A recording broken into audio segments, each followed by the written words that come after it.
I just wanted to mention, well, I just want to thank you, Lulu, because you're a dear friend of mine, and for doing this amazing event. Lulu is very, very well, what do you call it? Well educated in traditional Chinese medicine. So, I mean, I'm surprised she's not a doctor. She should be one. So, but No, we cannot. I know, but It's different. plenty. So, well, this event is brought to you by Save Exchange, where you give what you love and get what you need to get things done. We're reinventing volunteerism by providing an easy to use web and mobile platform to discover one's passions through community service and to seek help when in need. So, yeah, if you have time later on in life, you can check out savaxapp.com. It's just a way that you can, anytime you have any needs or any questions or anything you need help in life, you can ask for it. And you're encouraged to ask for help as well as offer volunteerism. So thank you. And with that, I present you the amazing Lulu Yan. Thank you. And happy International Day of the Happiness. This is actually the first time I heard of this day. So thanks for educating me about this. So yeah, my name is Lulu. I'm from Herbal-Pal, and today I'm going to tell you some stories and touch on a few concepts that you might be able to apply in your daily routine for a healthier and better life. Although I grew up with traditional Chinese medicine, also known as TCM, which I'll use the words interchangeably, and my life was saved by it, actually. I once diverted from the principles that TCM taught and actually damaged my own well-being. Fortunately, it's not too late to get back to the past in line with our nature. So let's learn together on Herbal-Pal's channel so that you don't make the same mistakes many patients and I had made. So if you stick to the end to the session, we're probably going to offer a small gift of coupon for those of you who attended live. So I prepared a lot of topics because those are all part of routines. Although we all come from different walks of life, there are certain commonalities we share as human beings, no matter where we are or what we do. For example, we all eat, sleep, feel, and are influenced by our environments. And if you have heard Qigong or Tai Chi before, you probably know that TCM has a very different philosophy for exercising as well. So TCM was historically associated with ancient astronomy, which is surprisingly precise and still valid today. That's why I'm going to touch on it a little bit at the end of towards the end of the session, because it's related to disease and global pandemic today. So all these topics relate to each other. And the core message I really want to deliver is that the underlying philosophy and principles.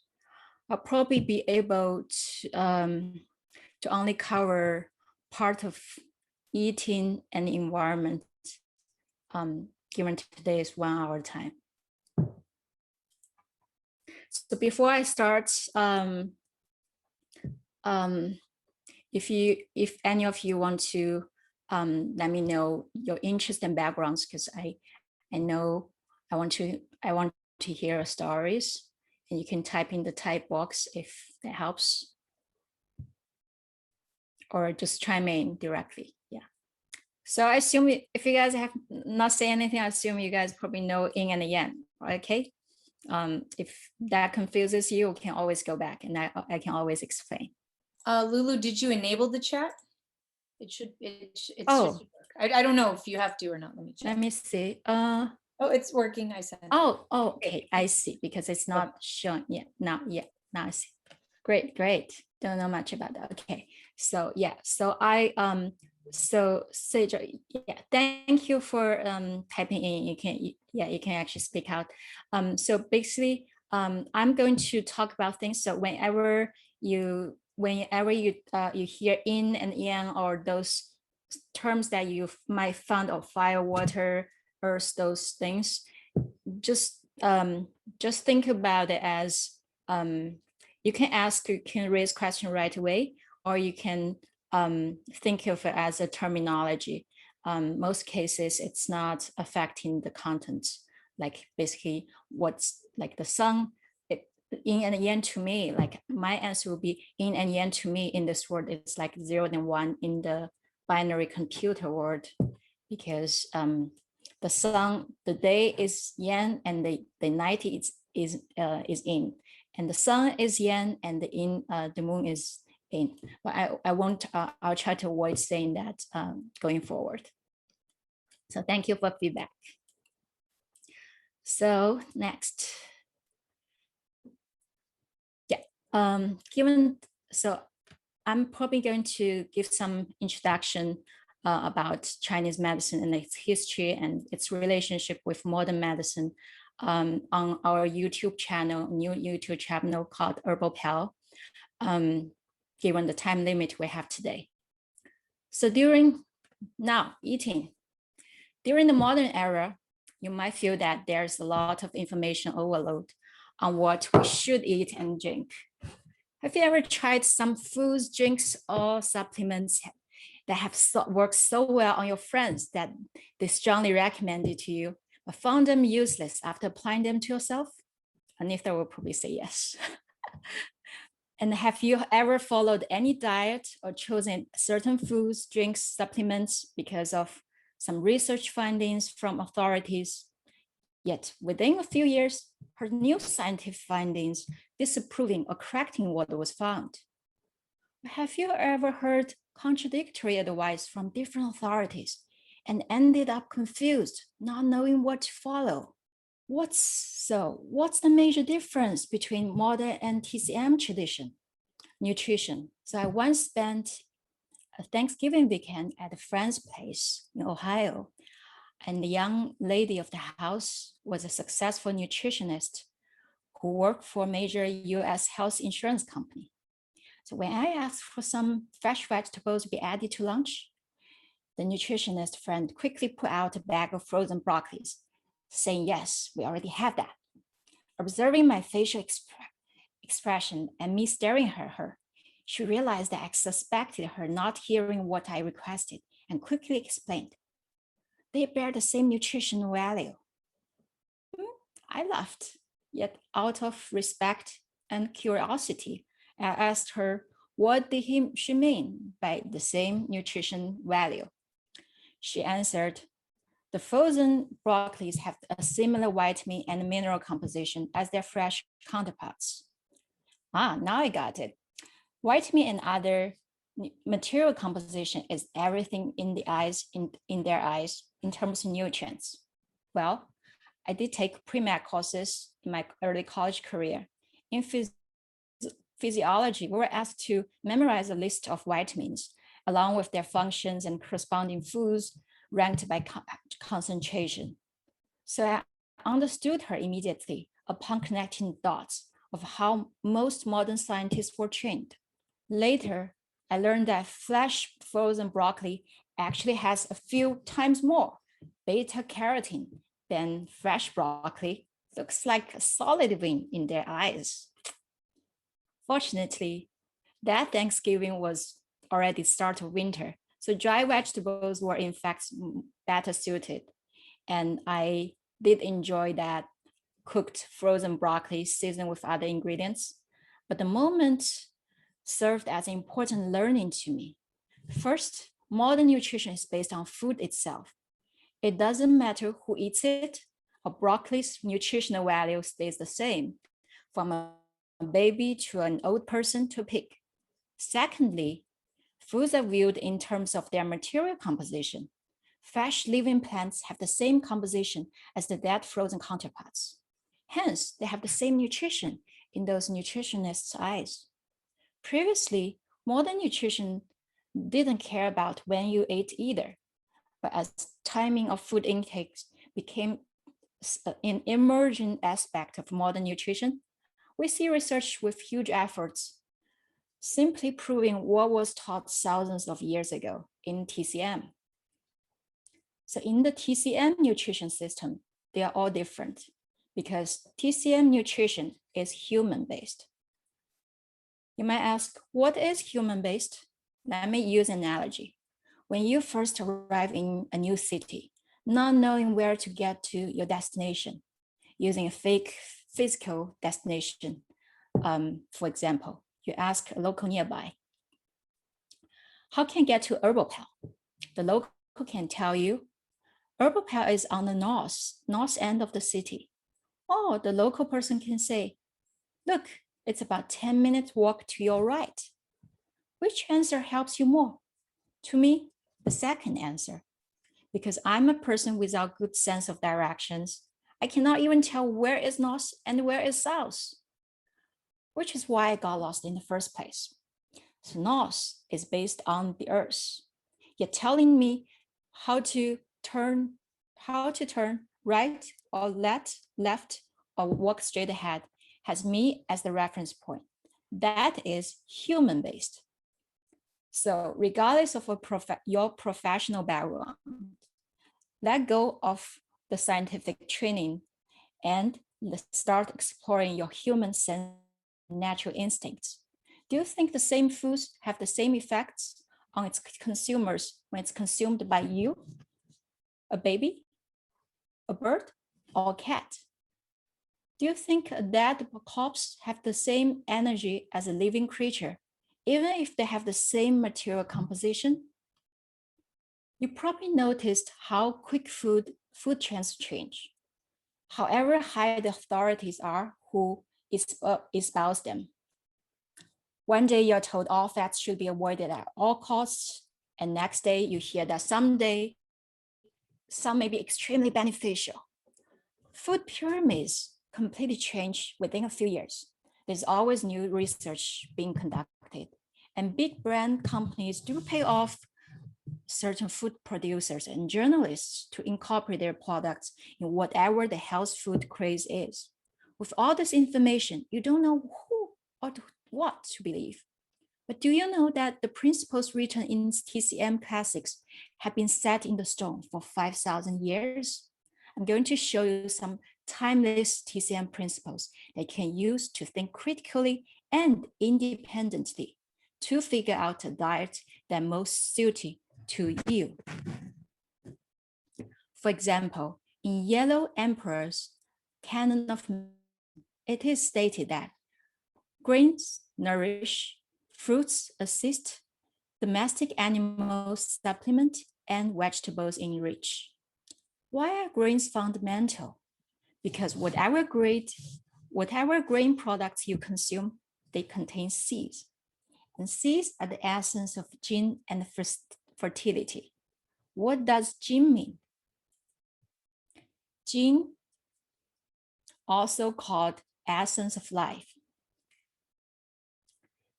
sometimes also called kidney essence or essential vitality, is the basis for growth, development, and various other physiological activities in the human body.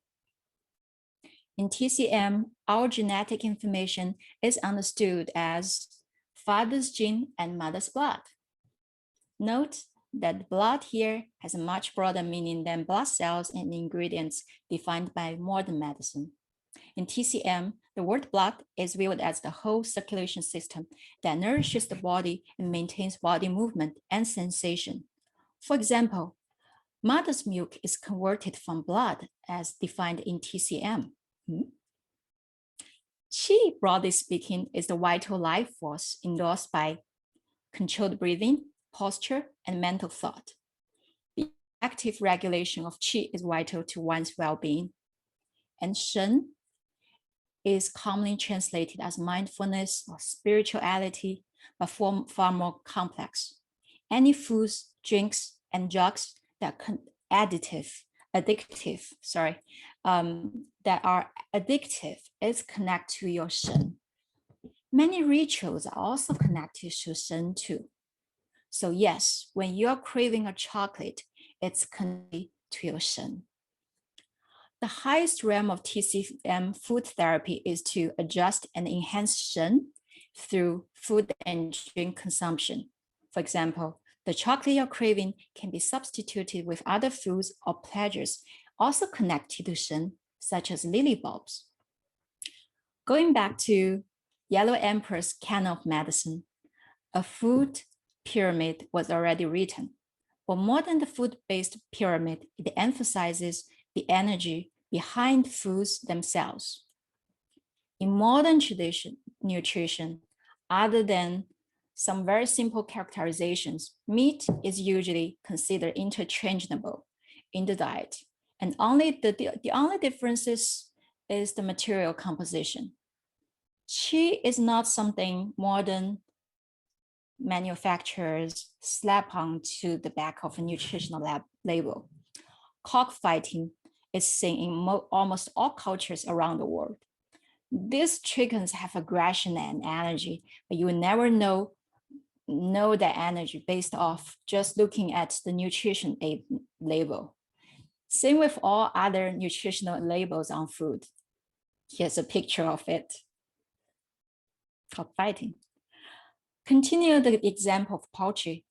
Chickens and ducks might fall under the same category, and even you feed them into having same protein composition, they would still have different natures. Ducks love water and will swim rain or shine. They are cooling in nature. Chickens are not designed for water and look ridiculous when wet. There is a Chinese phrase calling someone a drenched chicken when a person gets caught in the rain and is soaked to the point looking silly. They're not only warmer in nature, but triggers wind in the body. Wind here is a TCM term that represents a yang phenomenon and one of the evil energies that could cause diseases. In TCM, ducks are characterized different from chicken, and their meat gives off different qi or energy based off the nature of the duck. Many of you heard of Peking duck. That's an exquisite Chinese dish. For example, Peking duck must be roasted with fruit tree wood to be the most fragrant. Why is there no Peking chicken? Because ducks are cool in nature. When they are grilled and served with shredded green onions that has warm nature, it reaches balance and harmony. The Mandarin pancakes used to roast duck are made of unfermented flour. You guys can see my mouth, right? Which are difficult to digest, this part. So it must be matched with fully fermented noodle sauce to achieve the effect of facilitating digestion. That's why it must be fermented sauce, not peanut butter or sesame sauce. That will make digestion harder and goes against the harmony in food. There's another popular dish in northeastern China called chicken mushroom stew. If you want to know the nature of a food without conscious knowledge, check out the environment where its sauce grew up. Chickens fly on the ground, they're warm in nature and can cause wind in your body, as we said. Mushrooms, on the other hand, grow in cool, dark places. Their nature is cold and damp, and when the two are stewed together, they are naturally balanced and healthy. So any Chinese chef who knows how to keep yin-yang balance and good health would not make fried chicken. That's like adding fuel to the fire. For example, children are called pure yang bodies in TCM, right? You guys, for those of you are mothers, fathers, you know that. They have a lot of energy. Attention deficit hyperactivity disorder, which we call ADHD, is a behavior disorder that affects up to 1 in 20 children in the US. And worldwide, I think the average number prevalence has been estimated in children and adolescents about 2% overall. The range was from 0.1 to 8.1%. So besides genetic and environment factors, it is usually associated with the diet. We have seen children who eat a lot of chicken meat. They are back to normal simply by changing their diet.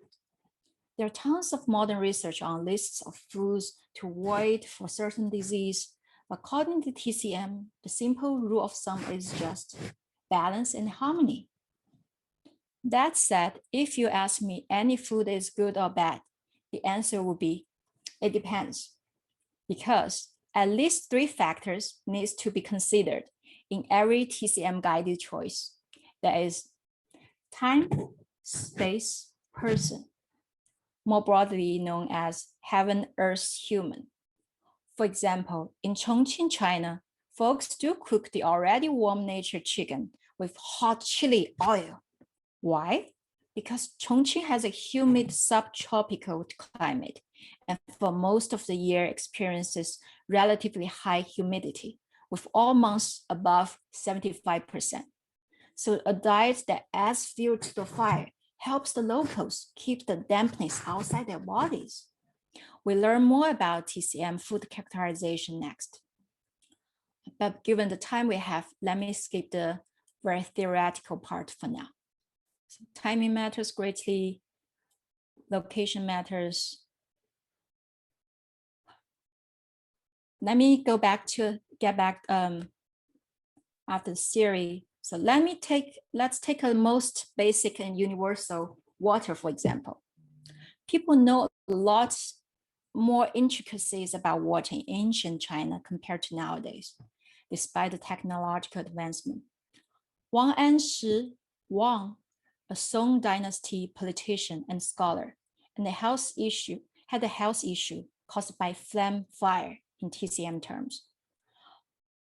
A doctor told him to use water from middle Chitang Gorge to boil the tea he already has. Now, how is he going to get the water specified? Learning that his colleague, a scholar and a poet called Su Shi, was going to take a trip passing by the gorges of the Yangtze River, he asked Su to fetch water for him from the middle of the 3 gorges, the section of the Yangtze River. You can see this from, here. So Su accepted the request. Yet Su soon forgot about this request during his trip within the section, the intended section of Chitang Gorge, here on the map. So instead of fetching water from that section of the river, he got it from the lower gorge, thinking that it wouldn't make much difference, right? Composition the same. When Su returned and handed Wang this water, Wang immediately boiled this water to brew his tea. It took a while.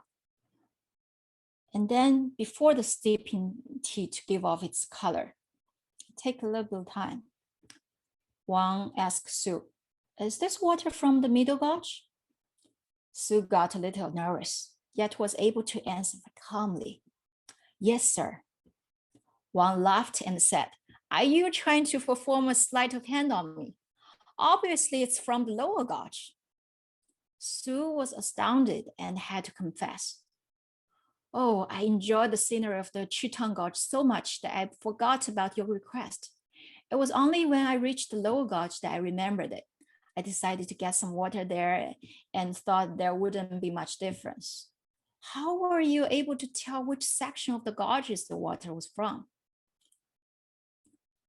Wang answered, "In classic water supplementary notes, careful observations were noted about the water in the Yangtze River. The water in the upper gorge flows very fast, and the water in the lower gorge flows very slowly. And the water in the middle gorge flows at a leisurely speed in between. Consequently, using water from Yangtze River to brew my tea, the tea leaves, the upper gorge water would impart a strong taste, while the lower gorge water would mark for a weak taste. The taste of the middle gorge water would be in between and suited for my disease, because my disease is due to medium fire. So I need the water from middle gorge to open my bodily channels. Today, using the water you brought, the color of the tea develops so slowly, of course, quicker than the extreme one. So I know it's from the lower gauge. Sue then stood up from the table and offered a formal apology. To make something as simple as tea, you must have the right teapot, right kind of water, right temperature, right timing, all working together to produce the desired efficacy. Ancients understood that you must get things orchestrated and optimized based on the principles to produce a certain results. In TCM, drinking water from the mountains, the middle of the rivers, and from deep in wells have very different impacts on your health.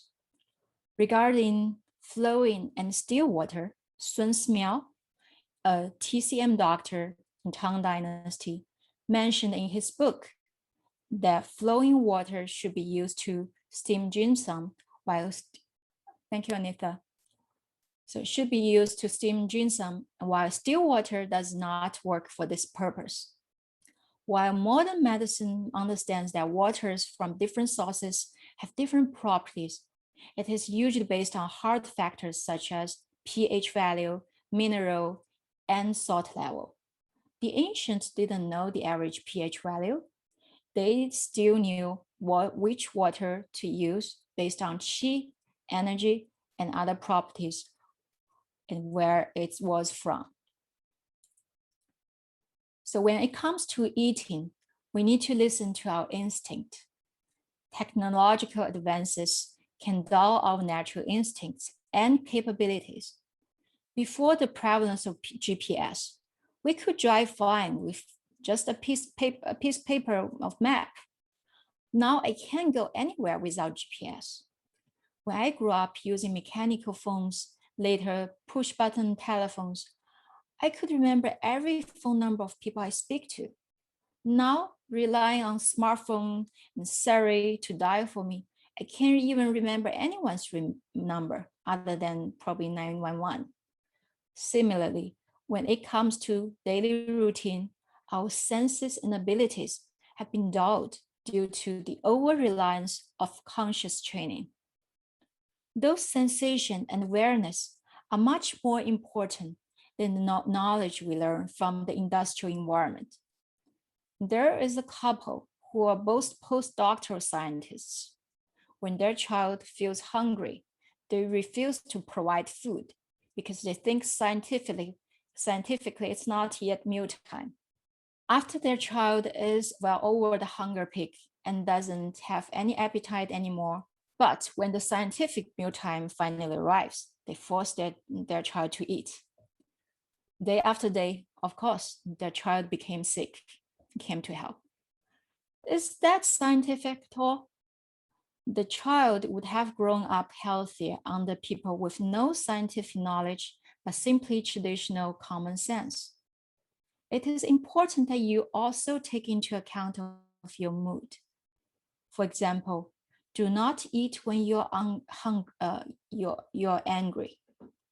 I was thinking about the word hungry. It does have reasons.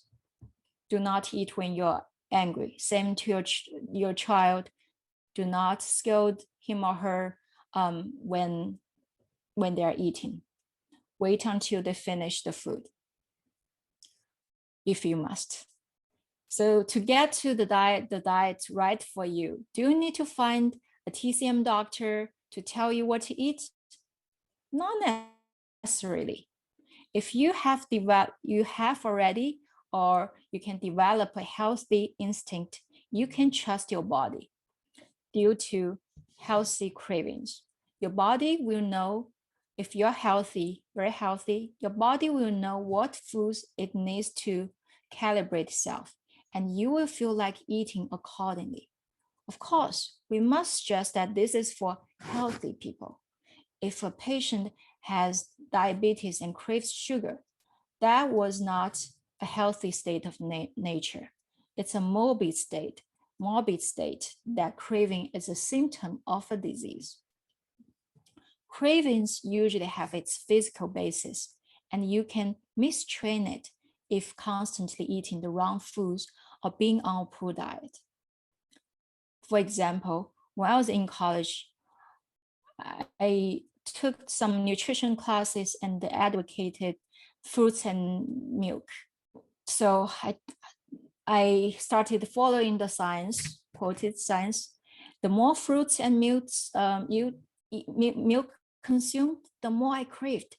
That was not natural. When I consumed too much milk and fruits, the evils in my body were craving more. This shows a diseased state. And diseased state can change tastes. Once the problem, the deep issues got healed and adjusted, people don't crave unhealthy things anymore and start craving the right foods right for them naturally. So in TCM, everything starts with a worldview, then down to the human values, which dictates our lifestyle. Time and space is a crucial part of the worldview, and human-based can be specific to time, mindset, and mood. In other words, the same you and same food at different moments in time, under different mood, using different methods to consume the food will have a different impact. TCM cares about the production time, the consumption time, and quality about foods we eat and drink. What we eat is not nearly as important as when we feel hungry or crave. In Chinese, the word hungry is made up of two characters. One means physical hunger, the other means mental hunger. And the word feeling is also made up of two characters. One is physical sensation, the other refers to mental awareness, connection, the spirituality related concept we talked about earlier. As you can see in this slide, the 5-layer structure. The top layer answers some fundamental questions and sets the tone for our values in life. Starting on what's our mission by universal law, or to those of us who believe in God known as God's design. Next comes the systems and principles. Once you master the fundamental laws and core principles, it's not difficult to fish yourself in the sea of food choices. As you can tell, modern nutrition centers mostly around the bottom 2 layers. That's why they are constantly changing. New research findings disproves former ones, but TCM principle stays timeless throughout the 5,000 years. When the world is now driven by commercial interests, we often receive sponsored propaganda to brainwash us on how to eat and live.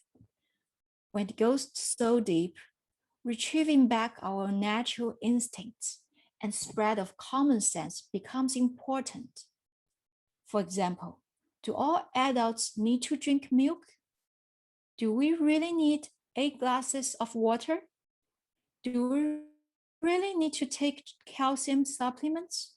Is pork oil bad, yet hybrid cooking oil not that bad?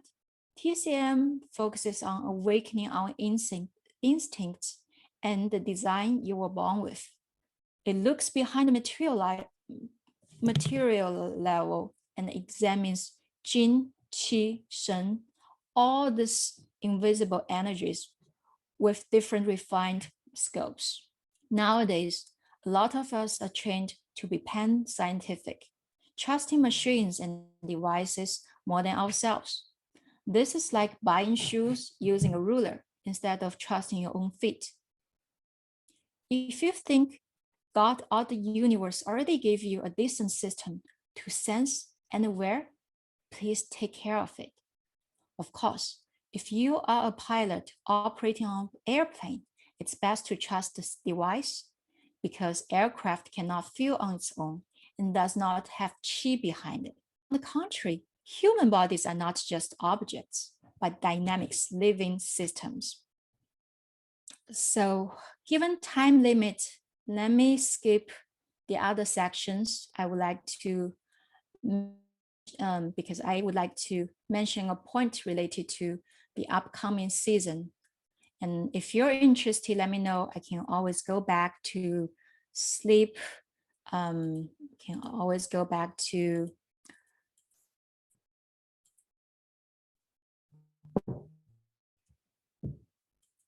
feeling emotions. We can always go back to and exercise, music.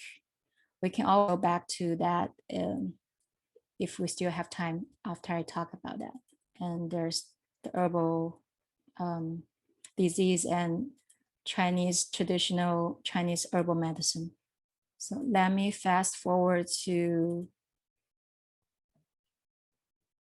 so let me fast forward to the season we are in now.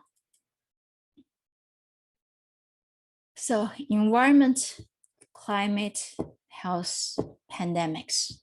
That's the whole world is feeling, at least was feeling last year.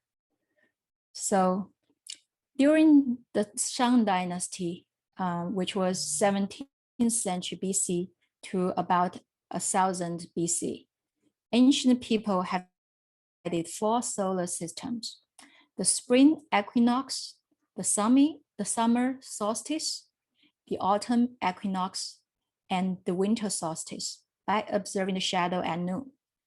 When the shadow is the shortest in a year, it is summer solstice. And the longest is winter solstice, and the moderate is spring equinox or autumn fall equinox. In 104 BC, the astronomical positions of 24 solar terms were decided.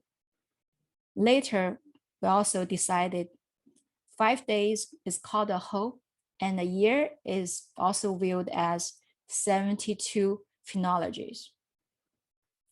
So as you can see from either graph, there are 24 solar terms in a year.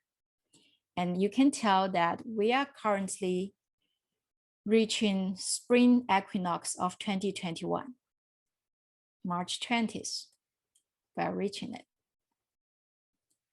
And the theory of 5 yin, 6 qi, sometimes translated as 5 circuits and 6 qi, the prerequisite of TCM theory is devoted to studying the relationship of celestial movement, climate, ecology, and humans.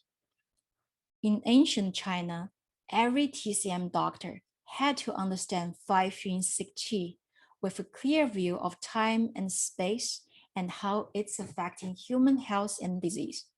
Unfortunately, many TCM practitioners nowadays don't even know what that is. So 5 yin, 6 qi, it analyzes every 60 years as a sub-cycle and every 180 years full cycle. For each year of the cycle, there are time-tested descriptions about the climate and disease trends. So it's not mystical that it precisely predicted the time windows for pandemics, from SARS, swine flu to COVID-19. The time windows of outbreaks very exact. The lunar year 2021, year of the ox, has a fundamental theme in climate: insufficient water, implying dampness and coldness in the qi. So for people who suffer from edema, rheumatoid arthritis, or infertility, their kidney system problems, this year could be a little bit more obvious. Why? Because this year is a year of this insufficient water. I'll talk about it next.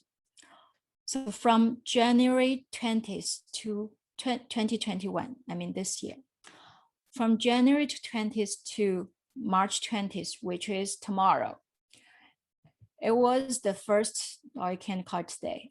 So from January the 20th to today was the first qi of lunar year 2021. And the past time window was not conducive to the spread of any pandemic or epidemic. in the US, people attributed the recent COVID drop purely to vaccines and policies. No public health authorities or media thought about climate, which was the key driving factor. In the US, some public figures who do not understand this were saying that they expect COVID situation to end in April. Well, I hope that's true, but let's take a look at what's taught in our ancient text.